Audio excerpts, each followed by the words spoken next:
As always, the opinions expressed in this program do not necessarily reflect the official policy or position of DKI APCSS, the U.S. Department of Defense, or the U.S. government. The fourth world is where everything goes wrong. It's, if you like, the World War III scenario. The fifth world is really an interesting one, and if you're as old as me, it's a hard one to get your head around, because it describes a world in which states are much less relevant.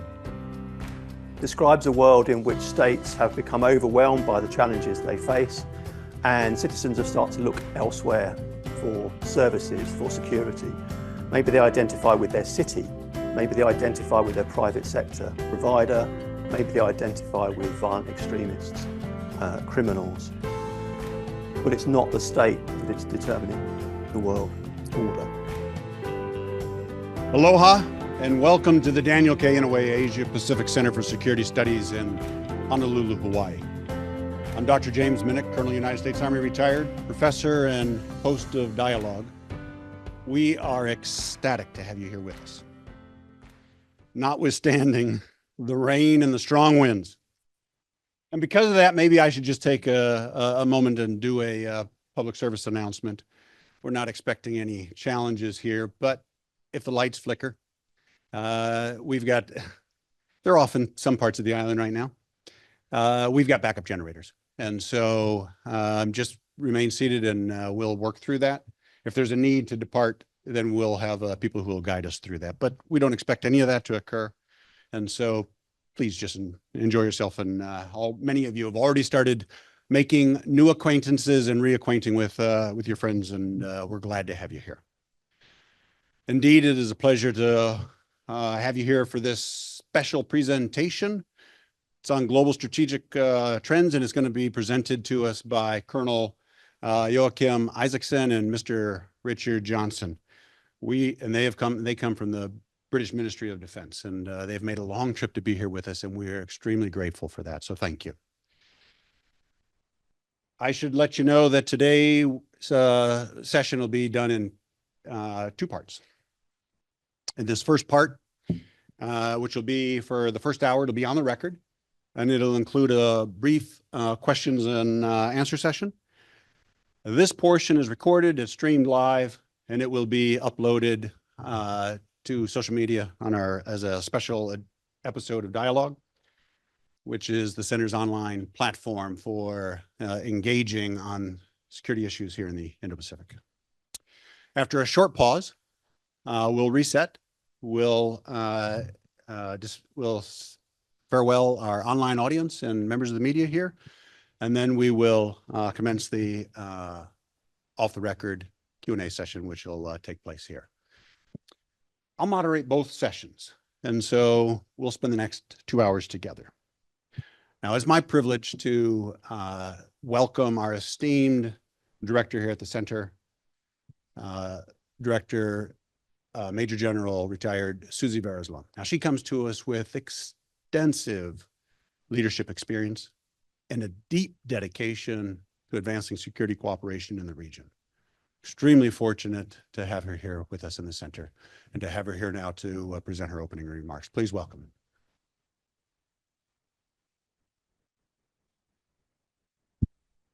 Thank you, Dr. Minnick, one of our premier also alumni and also faculty here at the Asia Pacific Center for Security Studies. And aloha mai kako, which is a warm greeting to you all. And e komo mai, which means to welcome you into this beautiful space with all our distinguished guests here, despite the rain, as Dr. Minnick said. Those of you who come from the Counselor Corps, thank you for being here. Our flag and general officers, active and retired, as well as our ambassadors, active and retired. And I know we have a few online today, as well as our APCSS Foundation members led by President Jerry Sumida, as well as the Daniel K. Inouye Institute, our allies and partners, community leaders, and those from the many organizations like U.S. Indo-Pacific Command, East-West Center, Hawaii Pacific University, Pacific Forum, University of Hawaii, and the Japan American Society of Hawaii, and the many faculty and staff who are here. Thank you so much. and the many alumni. And that's double duty because some of you are alumni several times. And we are honored to welcome you here on my third week, actually, as director. So very, very special to have you here. And it's with much gratitude that I thank the UK Ministry of Defense delegation with its two distinguished speakers, Colonel Isaacson, who I had the privilege and honor of hearing while I was at INDOPACOM, and Mr. Richard Johnson, who will share their perspectives, and we are all here excited to hear about it. And I'm sure this place would be full, but it was the weather, not like the weather you experienced, but for us, that's a lot. So, today the security of the Euro-Atlantic and Indo-Pacific region are inextricably linked and require, of course, greater cooperation and understanding between the regions. The growing cross-regional cooperation between the Euro-Atlantic and Indo-Pacific states and organizations represent a significant evolution in the global dynamics. I'm sorry, I'm shorter than you, Dr. Minnick. So naturally, the UK and APCSS relationship also is evolving. The APCSS faculty recently visited the MOD in the UK to understand UK strategy in the Indo-Pacific, and they have a growing presence in our courses. The growing UK footprint in the Indo-Pacific reflects this expanding partnership. For instance, 2 offshore patrol vessels permanently deployed in the region, by the way, whose captains attended our courses, as well as the planned carrier strike group led by HMS Prince of Wales that will be deployed in the region in 2025. And that comes as a surprise to many people, but in an era of great power competition, this underscores the critical need for the whole of society, allies and partners approach to today's challenges. DKI, Daniel K. Inouye Asia Pacific Center for Security Studies, of course, is honored to leverage our unique position in the region as part of the Department of Defense to fulfill our mission in fostering and enduring security cooperation across the Indo-Pacific and contributing to a more stable and secure regional environment. And we're proud to say, as you can see on here, this year we are celebrating 30 years of advancing security, fostering collaboration, and building enduring relationships across the Indo-Pacific since our founding on September 4th, 1995. And we have much to thank our late Senator Daniel K. Inouye for that, who brought together and has brought together since 1995 thousands of military officers, diplomats, and civilian leaders, forging a legacy of trust, shared understanding, and resilience through our educational programs that the staff and faculty here are responsible for delivering, and they do a great job as alumni twice. I can say that. I'm so very proud to be mentored by these amazing leaders in here. And we have a key role to play, and we will, not just yesterday, today, and tomorrow, and well into the future. This milestone today would not have been possible without the dedication of our alumni, of course, and of course our foundation. Thank you so much. And collaboration with the partners in this room, and the unwavering support of those of you who believe in this mission. Together, we've shaped a more secure and prosperous future for our region, and we look forward to continuing this vital work for decades to come. So now, what you've been waiting for, not hearing me speak. It gives me great pleasure to hand over these 2 mics to our 2 amazing professionals who spent many, many years studying these issues. And as I mentioned, I was able to hear Colonel Isaacson years ago. And so I'm excited to hear what he has to share, as well as Mr. Johnson, on their perspectives of the global strategic trends out to 2055. So please join me in giving a round of applause to Colonel Isaacson and Mr. Johnson.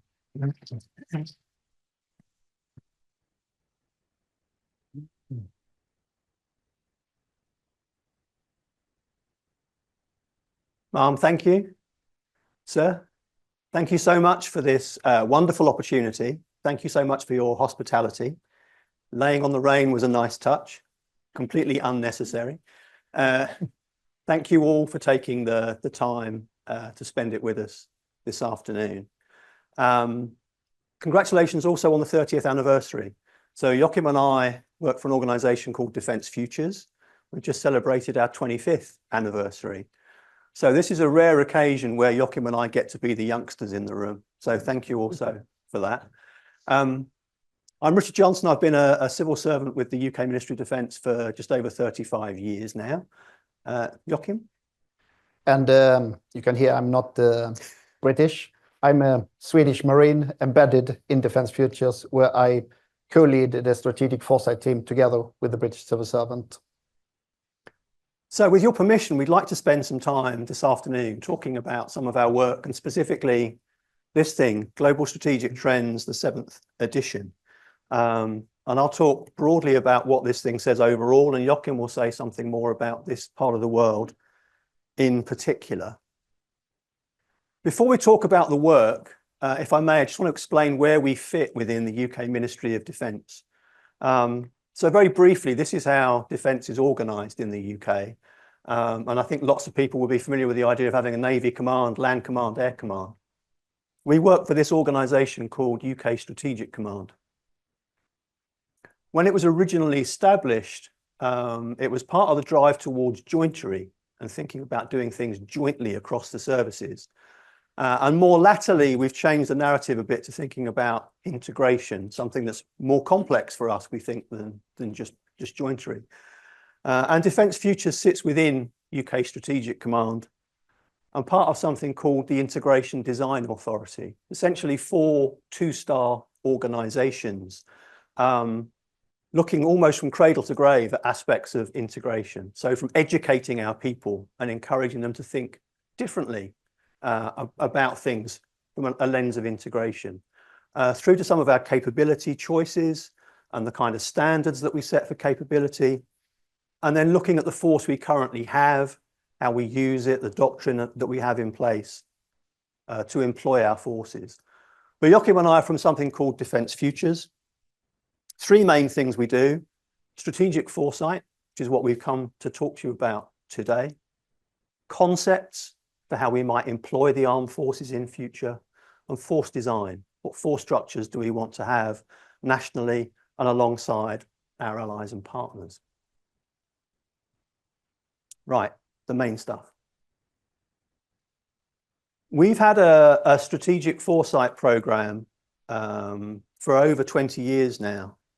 And the reason we were set up was a specific recommendation out of a strategic defence review that said the UK should have an organisation that is devoted to thinking about the future, the opportunities and challenges there will be, and how we might need to employ our military in the future, and the kinds of capabilities they might need to have. The idea being that if we didn't have somebody dedicated to thinking about that, nobody else would have the time. Everybody else would be so busy with today's challenges, they wouldn't have the ability to think about the future. And that risked us doing one of 3 things: looking backwards and thinking about how we could better fight the last war, cherry picking a future conflict or scenario to enable us to shape the armed forces in the way we might want to, or just procuring the next iteration, the next generation of the technologies that we're comfortable with. So we were set up to think about the future. Originally, to do so specifically, exclusively really, for the UK Ministry of Defence. What we found over the 20+ years subsequently is the work that we do has found a home in wider UK government, but it's also found a home with some of our allies and partners who contribute to, but then also use some of the publications that we produce. First bit of small print. When we talk about strategic foresight and the future, we are not talking about trying to predict the future. We know we can't predict the future. What we think, though, is if we try and look at the future, understand what's going to shape the future, what some of those challenges and opportunities might be, we'll still be surprised, but maybe we'll be a bit less surprised. Maybe we'll have started to think about some of these issues a little bit sooner than might otherwise have been the case. There's a few strands to our strategic foresight program. Global Strategic Trends is the biggest part of that program. It's the biggest effort. It's probably the best well known of our products within the UK. Recently, we've got into a rhythm of publishing these things about every 5 years. And that's been a deliberate choice to try and align with the political cycle in the UK.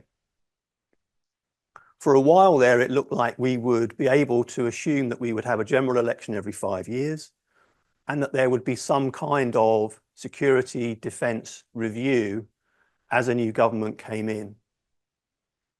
And that provides a really good opportunity for us to find an audience for our work, where we have people who, for so much of their time, are very, very busy with today's challenges, that we know that in this cycle, they're going to set aside time to step away from the in-tray a little bit and think a bit more strategically, think a bit more long-term, and we've got a chance then to have that conversation with them. But we do other stuff as well. We will do deep dives into particular parts of the world or particular topics. And we will do something that we call future operating environment work. And I'll mention that again in a moment's time. This is the 7th edition. It tries to look 30 years into the future, so out to 2055. What are the big drivers of change? What does that all add up to? Every time we've done one of these projects, we've tried to build on the lessons we've identified from previous experience and tried to make things better. And the way we've done it this time is described in this graphic on the left. To try and think about trends in 3 areas: environmental, economic, and societal. Firstly, in isolation, but then how do these things come together? How do they interact with one another? How do they interact with what's going on in terms of where the global power sits? How do they interact with changes in information and technology?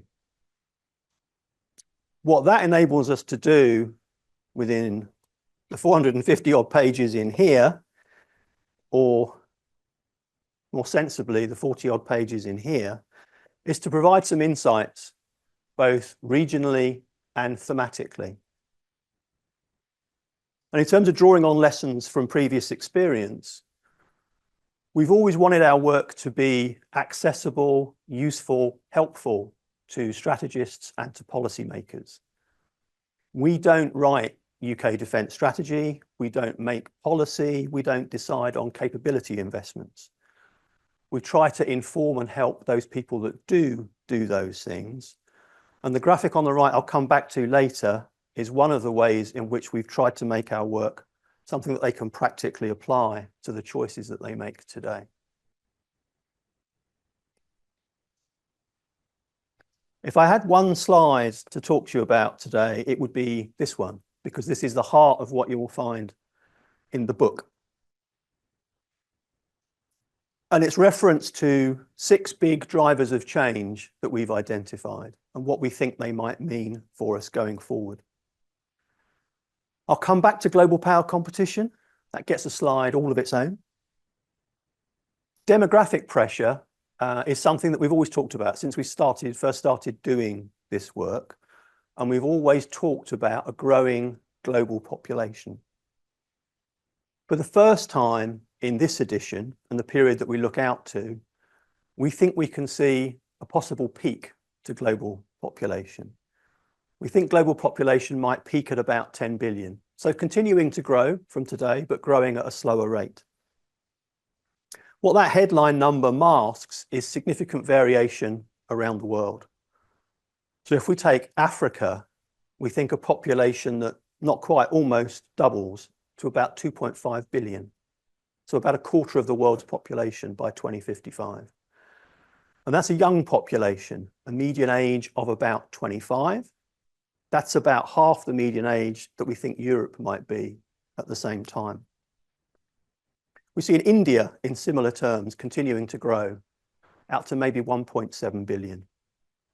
But other parts of the world, very different. So Russia, South Korea, Japan, populations that are actually reducing.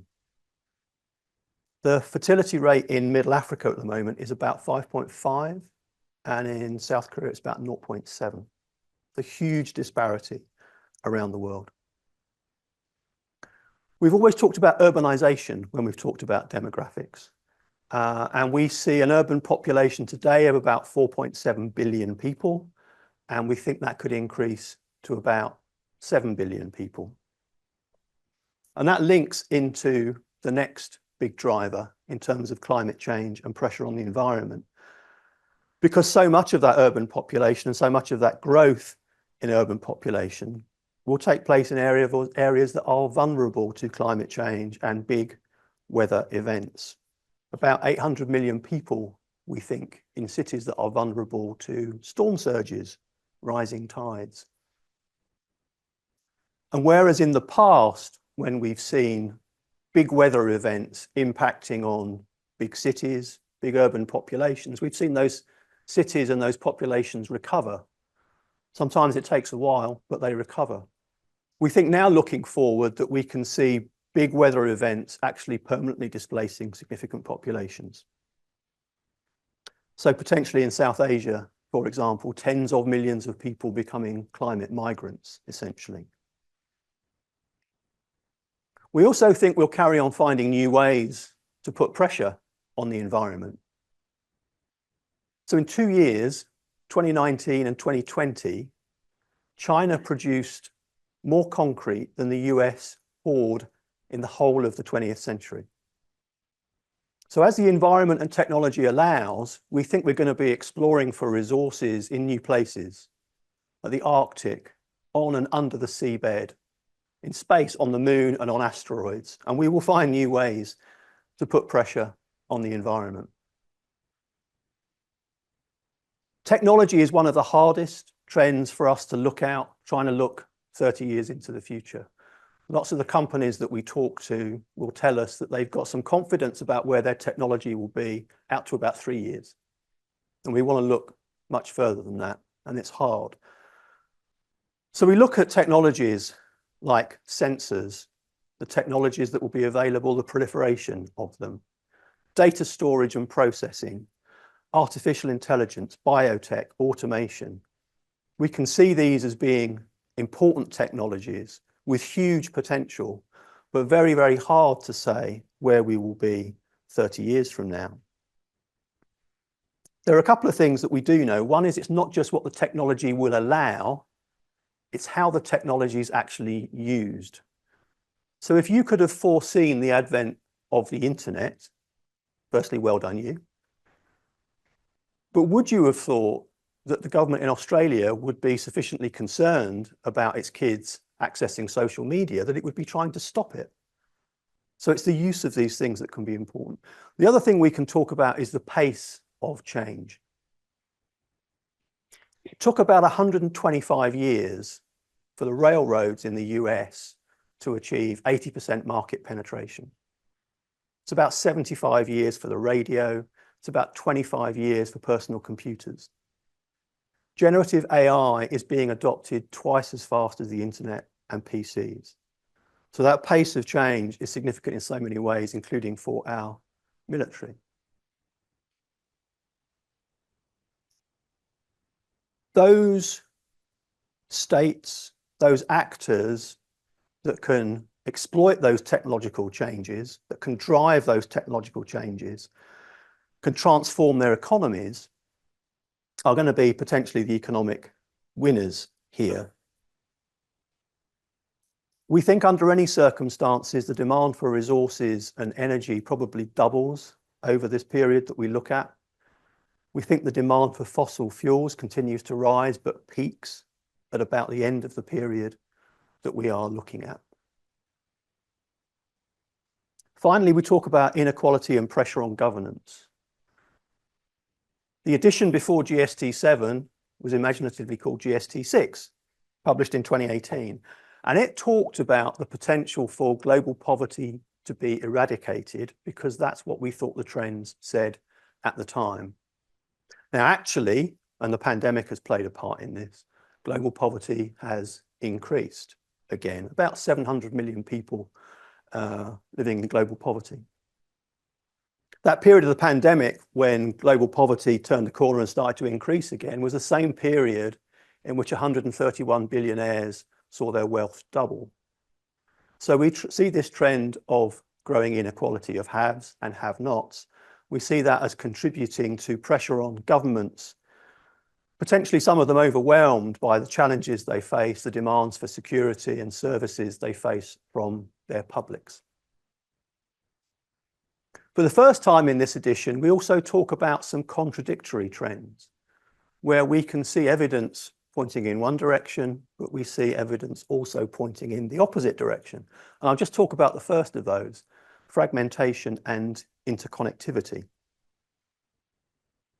At the macro level, arguably, we've never been more interconnected, and the trends suggest that that will continue to grow. That the access that we want to technologies, to markets, to resources will take us in a direction where there is growing interconnectivity. And yet what we see is states talking about decoupling, talking about being nervous about some of the international dependencies they have. At the micro level, through our phones, through our tablets, around the world, we can access pretty much the same information, a ton of information. The basis for us to cooperate together, to negotiate, to have discussions, and so on. And yet what we see is people making choices about the information that they filter in and the information they filter out, to the point where one person's disinformation or misinformation is someone else's basic truth and tablet of stone. And if you've got that much of a fundamental disagreement about the truth and facts, that's a pretty shaky basis for any great collaborations or cooperations. So I'd come back to global power competition. The previous edition of this, we talked a lot about the US and China. In this edition, we talk a lot about the US and China, but we talk about some other actors as well. We think it's a more complex picture. It's not as simple as thinking about the US and China or the US versus China. So we'll talk about India, a country with enormous potential, not guarantees, but potential. And over a 30-year period, if it seizes that potential, does it become a country that you mention in the same breath as the US and China? We talk about Russia. It's hard looking 30 years into the future when there is something really important happening today on any given issue. And how Russia emerges from the conflict in Ukraine is going to be an important factor in Russia's future. But under any circumstances, we think a Russia that will want to be on the global stage, seen and respected as a global actor with a voice that is heard with commensurate influence. Beyond a relatively small number of the most powerful states, we think it's going to be hard for other states to have the kind of influence and the voice that they otherwise might want to have on the international stage. And we think working together in groups is going to be important. Whether that's some existing groups like the European Union or the GCC, or whether it's new blocks coming together, maybe in the global south, maybe formal alliances, maybe something looser than that, but these connections of states coming together to exert influence. But not just states. So we talk about non-state actors, and I won't read them all out for you, you can see them on the slide, but I will just mention super empowered individuals as a significant, we think, set of actors. People not just with wealth that is something that on a scale that some states could only dream of, but people acting in spaces that, at least of late, have been the preserve of states, and people with access to enormous networks where the things that they say and they do immediately hit lots of people in that network and resonate with many of the people in those networks. Amongst all these actors, we think those that are best able to cope with the risks that these drivers will generate and seize the opportunities that they will generate will be the relative winners. But how they come together is also an important consideration, because how those actors interact with one another may well be what shapes the world order collectively. The network is important. However powerful the state, however powerful the non-state actor, they can get so much more done through a network. And so what will make people attractive, what will make us want to network with them, well, to some extent, it's coping with those challenges and seizing those opportunities that come from technologies and so on. Hard and soft power, thriving economies, strong militaries, somewhere in there, potentially, the idealism, the narrative. But we also see states and others who want to hedge. They don't want to commit to one side or another. They want to hedge their bets.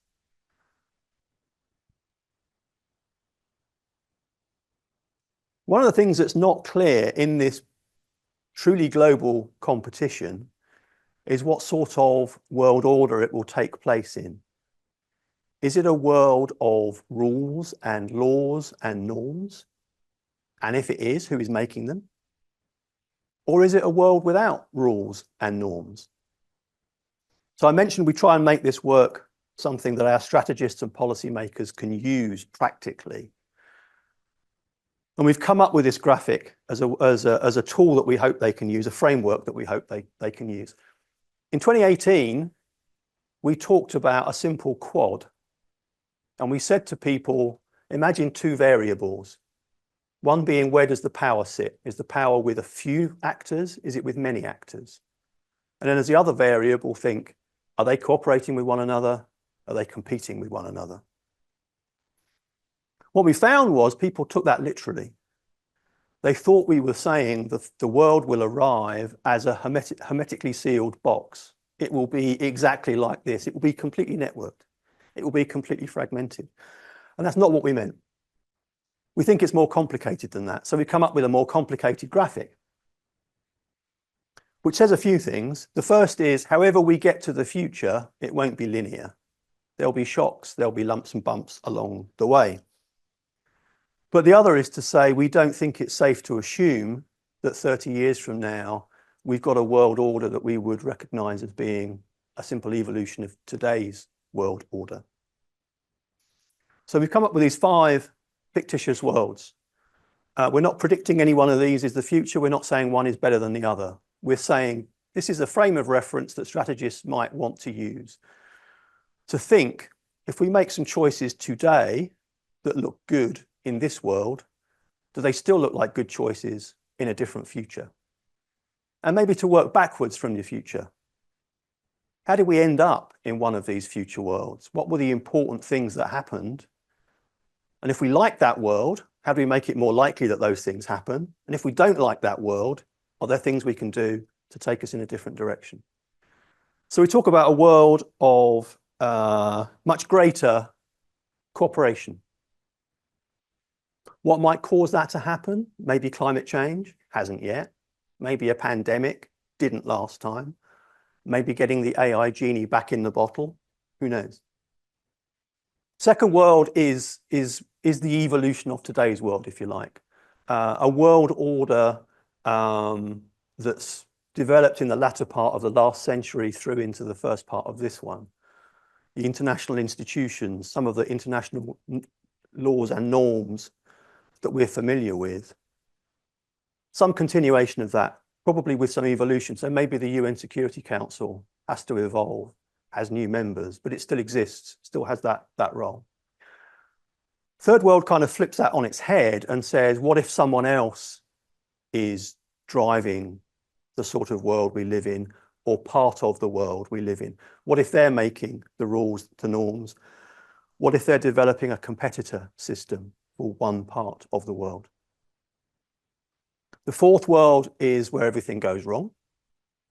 It's, if you like, the World War III scenario. The fifth world is really an interesting one. And if you're as old as me, it's a hard one to get your head around. because it describes a world in which states are much less relevant. Describes a world in which states have become overwhelmed by the challenges they face, and citizens have started to look elsewhere for services, for security. Maybe they identify with their city, maybe they identify with their private sector provider, maybe they identify with violent extremists, criminals. But it's not the state that it's determining the world order. What we do this time around is take each of these worlds and describe a future operating environment for it. So we'll look more specifically, not at the big picture, but more precisely what's important for defense and security. And we'll do it for each of those 5 worlds, rather than just describe a single future operating environment against which we might plan.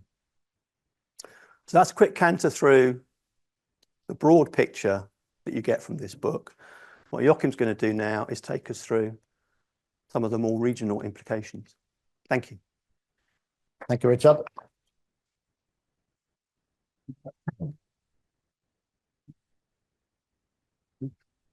So the first step is to understand how the big picture changes. But you will never be able to turn that into strategy without contextualizing it, put it into a context that you can look at and see how you want to influence.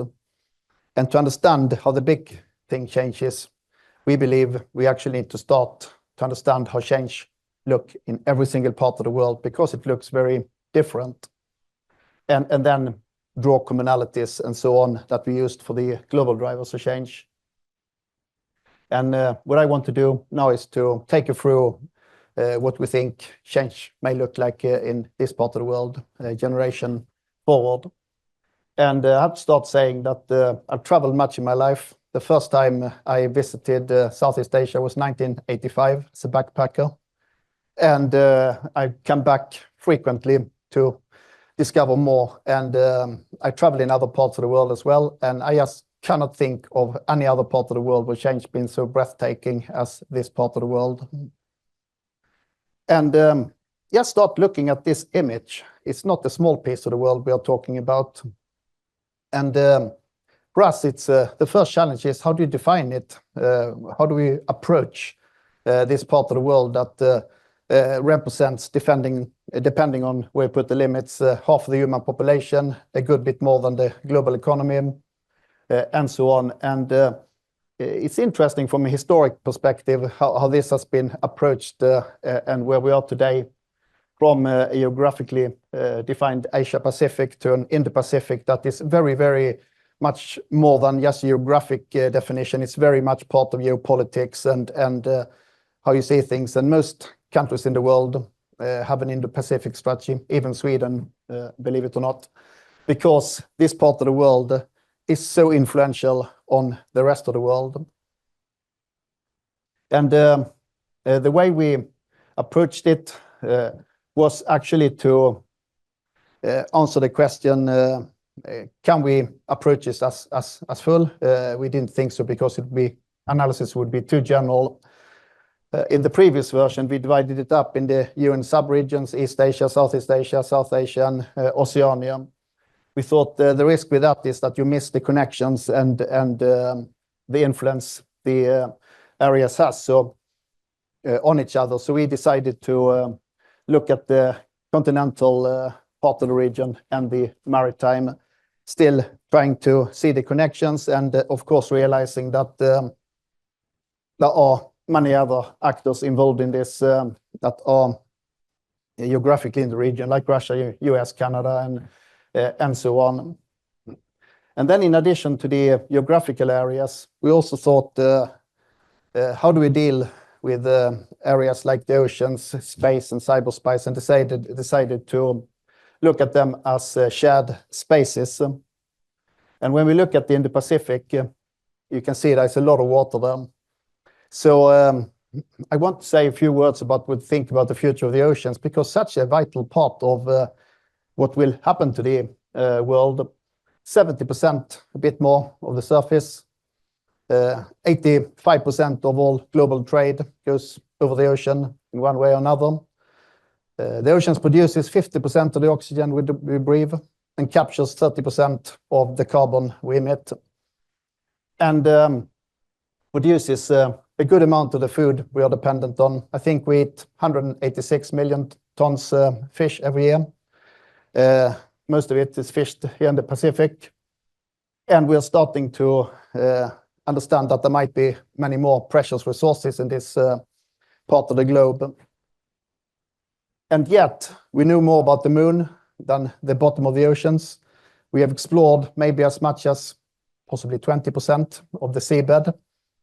And given the importance of the oceans, we think that the things that will influence what the oceans will look like, what kind of part it will play, is changing value change. You heard Richard talking about economic transformations, new dependencies on new resources, and so on. Those 85% of goods, we still think that will be the case in the future, but it may be different directions and so on.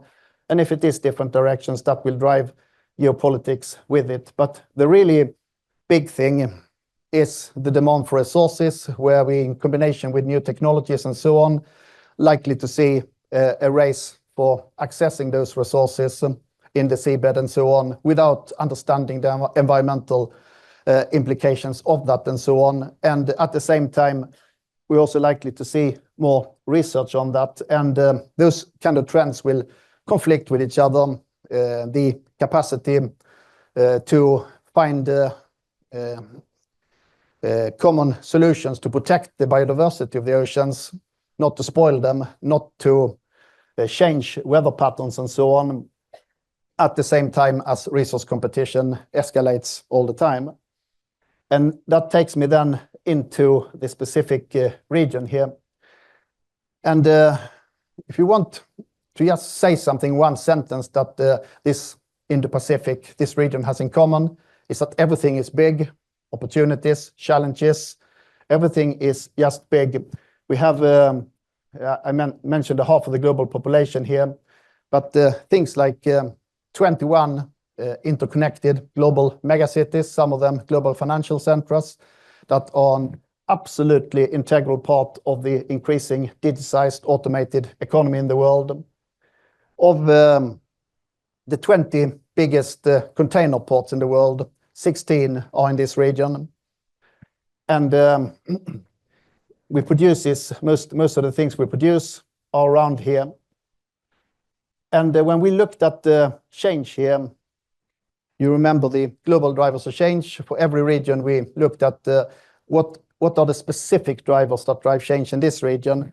And of course, they have quite strong similarities with the drivers Richard presented, because this region is very influential for what the rest will look like. But instead of global power competition, we're talking about great power competition, because it is really very much in the forefront, the competition between the two superpowers, US and China here, and the uncertainties on how that will evolve over 30 years. But we also have a growing power that may become a great power, India. And then, of course, how the rest of the region is becoming increasingly influential in its own right through economic developments and so on, will maneuver in this multipolar environment is an interesting one. Will current alignments still be the case in 30 years? Will they change? Will non-aligned states align with something, and so on? And then we have the demographics. And we have a contrasting picture here with a rapid population growth still in this part of the world, and very much the Pacific Islands, while we see aging and population decline in others. But aging is still a common theme in the entire region. And the world is following very, very closely how aging is dealt with in Japan, that will see a decline of about 20 million people in this time span, and even more so in Korea and China, where we see developments of various technology to maintain productivity, even with aging populations, use of biotechnology and so on to handle some of the diseases and so on that will put pressure on healthcare and all that. Because in the end, the rest of the world will face the same problem. Europe is coming very, very quickly after East Asia in this aspect. But we also see something really interesting here, and which is one of the things that we'll talk about for centuries as one of the things that really made this region look different, and that's the growth of the urban middle class, which happened much, much more quickly here than any other part of the world. It started with the 500 million people that in a decade or so left poverty in China and became a middle class, now rapidly followed in other parts of the world. I think of the 1.7 billion people Richard was talking about in India, the estimate is that 1 billion of those will be middle class in 30 years. And that's a life where you all of a sudden are not forced to just think how to survive for next day and so on. You actually get choices that are much more important for yourself, your family, and so on, that will influence the big picture. And it's influencing economic growth very, very, very much. It's actually the thing that really created what we call emerging powers that now want greater influence. But there's also another thing with the rise of the middle class, is that these people want much more than they wanted before as poor people. And if you ask, at least when I asked the Chinese people what the greatest challenge in China today really is, they say it's the great contradiction. And what's that? That they say is the easy thing was to get people out of poverty. The difficult thing is to deliver what the new middle class want: better education, better health, access to opportunities, and so on. Very, very similar to what we just take for granted. And that is difficult, and it puts pressure on governance. A growing middle class, new consumption patterns, expansion economic activities leads to increasing demand for resources. Access to food and water is very important, and we already have quite some water stress in many of the areas with lots of people in them. Lots of people here dependent on water from 4 or 5 rivers originating in the Tibetan plateau under stress. But also all the materials you need to change from a old manufacturing economy to a high-tech one.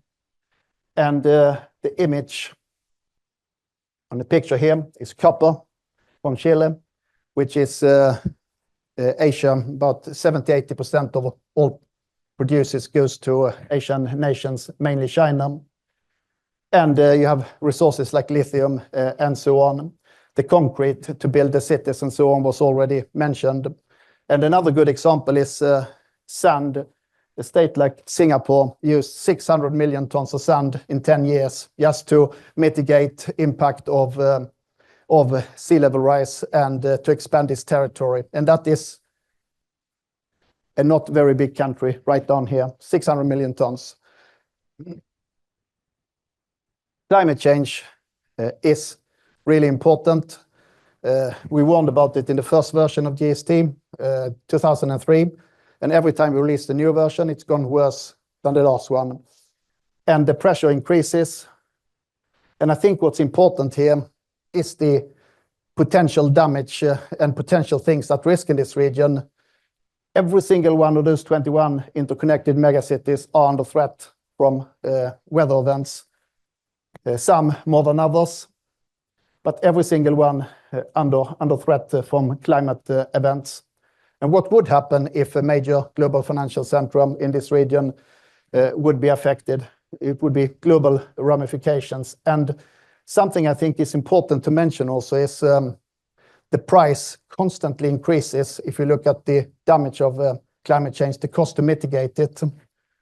Floodings on the Chinese rivers here, average cost $25 billion every year. Money that could have gone to education and other things and so on. Access to shared spaces.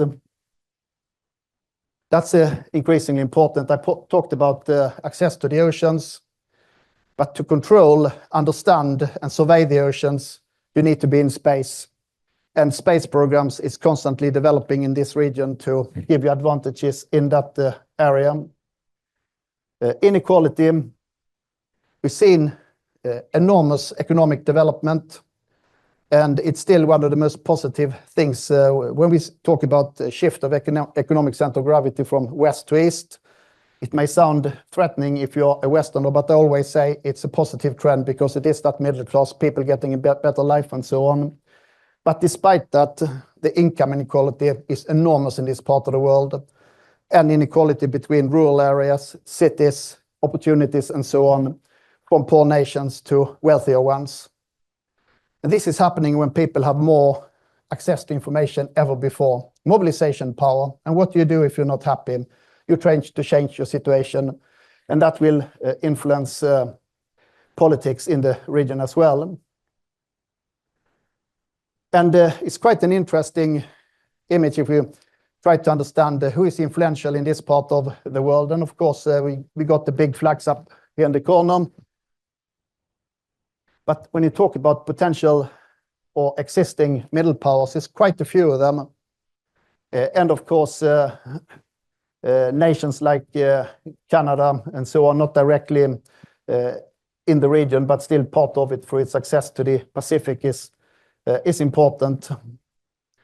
And you've got a number of external actors that can play a different role, together with organizations of all kinds that are becoming increasingly influential. I haven't put, this is just an example of few.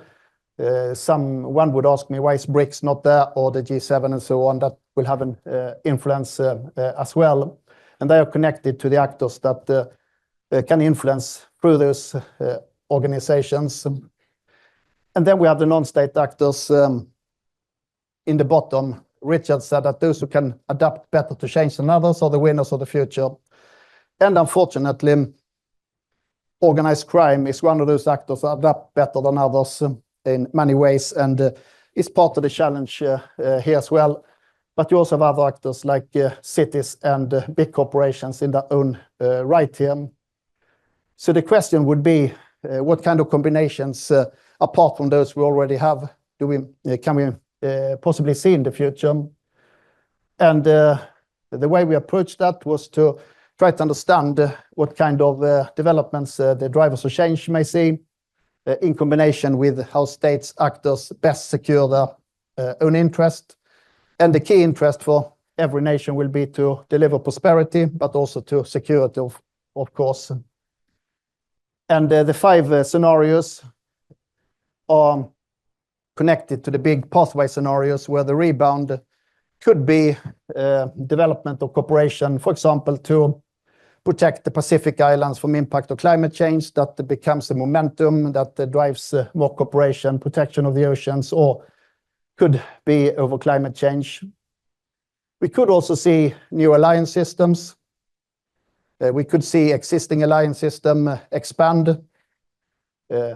US is the most successful alliance builder in history, but I always tell an American audience, if you're successful with something, the most dangerous thing you can do is to be complacent about it, because things could change.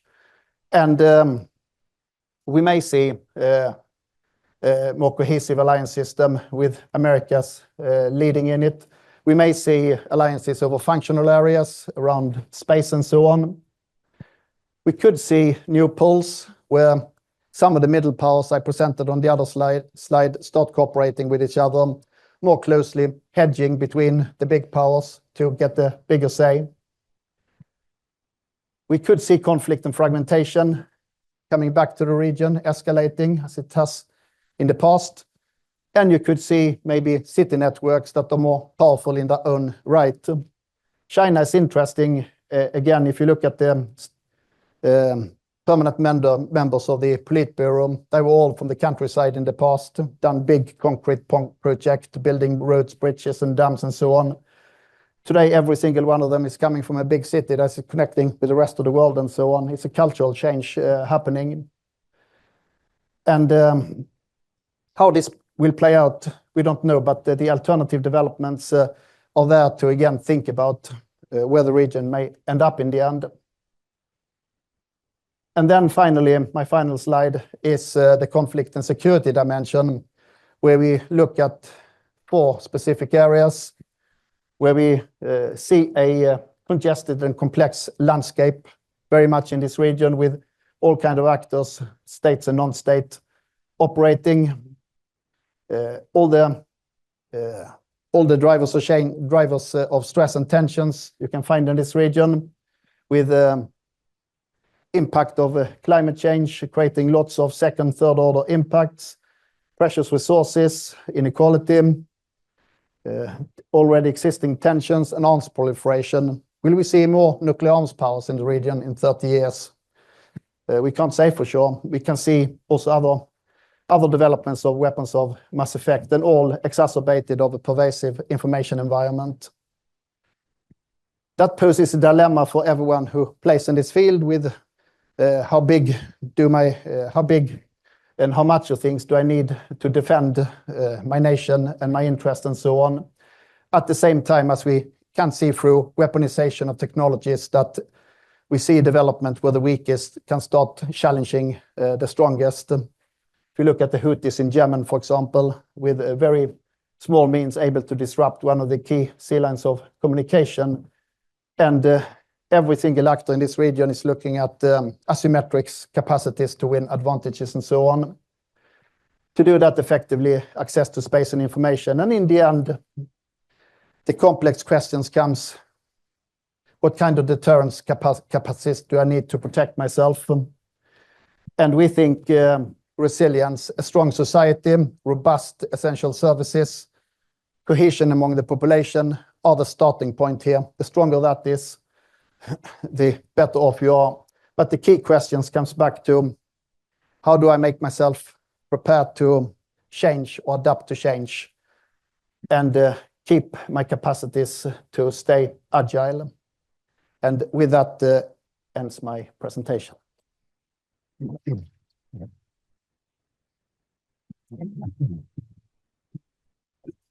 Absolutely wonderful. Let me see if I can. You know, that was brilliant.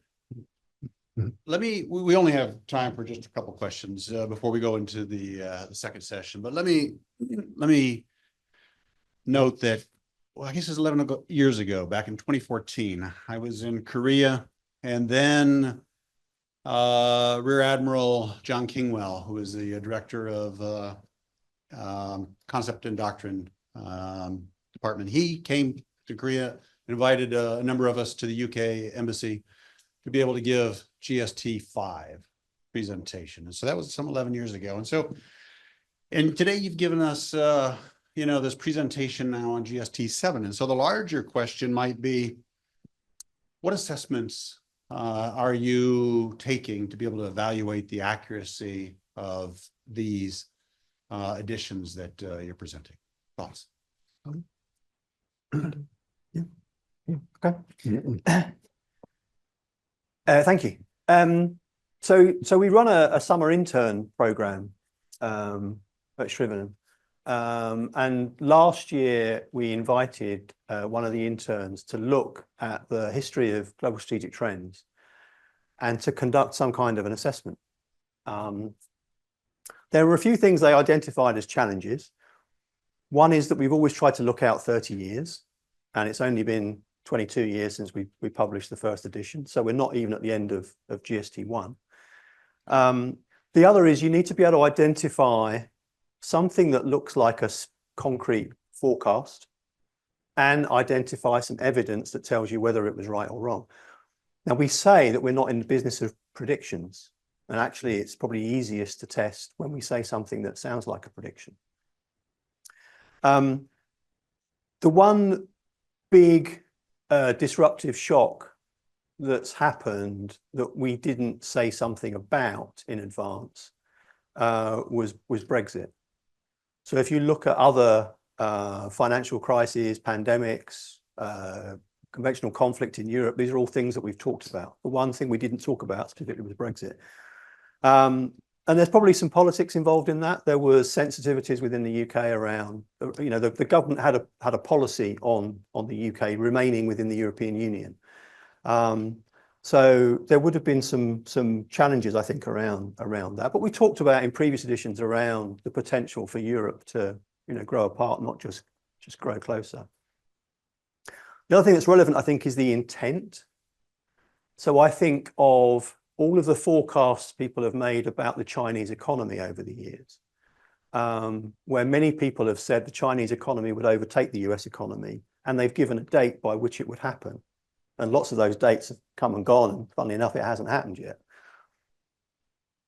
Although it would be really important to know when these things might happen, if they do happen, actually the value for something like GST, I think, is just saying to government, you should think about the implications of a rising China. It doesn't have to say because their economy is going to overtake the US economy in this year, in the future. It's the broader narrative. You should think about sea level rise. You don't have to say how much it's going to go up by to say this is something we should think about. So I think the other thing that Joachim's pointed out was the impact of what's going on at the time you write. So we've talked about pandemics. I think every edition of this we've done. Around the time we've written them, there have been different things going on in the world. So we had Ebola outbreak in Africa, which had everyone really spooked at one particular point in time. So when someone sits down to type their chapter and they talk about a pandemic, are they thinking COVID-19? Probably not. So yeah, I think it's if we're true to ourselves and we give those big indicators to governments to think about, I think we can say we've got a pretty good track record. When we stray into the specific predictions, then I think quite rightly we get slapped in the face once or twice. No, wonderful, brilliant. Captain Aaron Williams. Aaron, go ahead. Thanks so much for your insights today. My question is more in the military and defense realm. I've currently started touching on that at the end, specifically with capability dilemmas and deterrence. But really, I was wondering if you could discuss a little bit more about what are the implications with the global strategic trends on military and defense. Yes, I think that is the key question, and I think first is the complexity where we see security threats evolving, and the biggest mistake you can do in defense is starting the process by looking at the military technologies and what platforms may look like and so on, because in the end, you're set to defend the society, nation, and so on. If that changes, you may need to think about different ways of doing that. But I think one very big implication is that you need to understand the big picture, what's influence is whatever you represent, and then you need to look at where defense sit in the big picture, because security is much broader than the military. I always say a teacher is the first line of defense. If you fail with the education system, everything else will fail. And access to health and infrastructure resources. But where the military and defense comes in, how can it maximize the protection of whatever you represent? And it comes very much back to the fact that with the world we are evolving and coming into, every nation is a frontline state. You're not protected by your geography anymore. Everyone can reach you through cyberspace and all kind of different means that could hit your economic center of gravity and so on. So defense needs to be much more integrated into the total defense of a nation and connected to the resilience of your essential services in society. And then specifically, of course, understand the multitude of security threats where you need to develop through various means a deterrence towards them with cooperation with others and with own capabilities. What would you say, Richard? I think I might just add in the pace of technological change.